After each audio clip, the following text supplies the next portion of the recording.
તો અમદાવાદમાં Gujarati comedy film ચોર ચોરનું સ્ક્રીનિંગ યોજાયું। ગુજરાતી મૂવી ચોર ચોર મનોરંજન અને કોમેડીથી ભરપૂર છે। લોકોને ગમે તેવી પિક્ચર છે ત્યારે દર્શકોને મનોરંજન માટે ખૂબ જ પસંદ પડશે। આ મૂવીનું શૂટિંગ એક જ હવેલીમાં કરવામાં આવ્યું છે।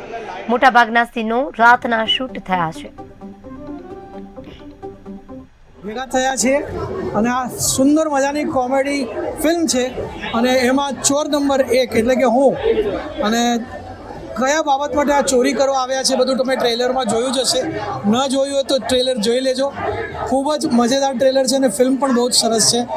અને અમે આમ પ્રોફેશનલ ચોર નથી, તો પ્રોફેશનલી જે ચોરી કરતા હોય કે કંઈક કારણસર અમને ચોરી કરવા આવીએ છીએ એક મહારાજાની હવેલીમાં।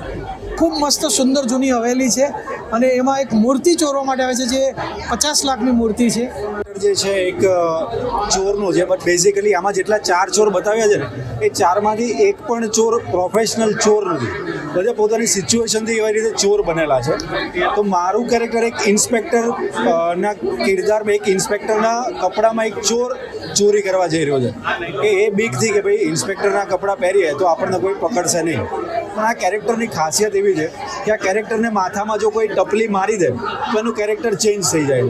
એ કોઈ પણ બોલિવૂડનો કલાકાર બની જાય છે કે કોઈ બોલિવૂડની ફિલ્મનો એક સીન પ્લે કરી નાખે છે અને ફરી વખત ટપલી મારે તો એ સીનમાંથી બહાર નીકળી જાય, પાછો નોર્મલ પહેલામાં આવી જાય છે। અને એક્ટરનું નામ છે સંતોષ ભુક્ખડ અને જે ખાવાનો બહુ શોખીન છે અને એને ખાવા સિવાય બીજું કંઈ દેખાતું જ નથી।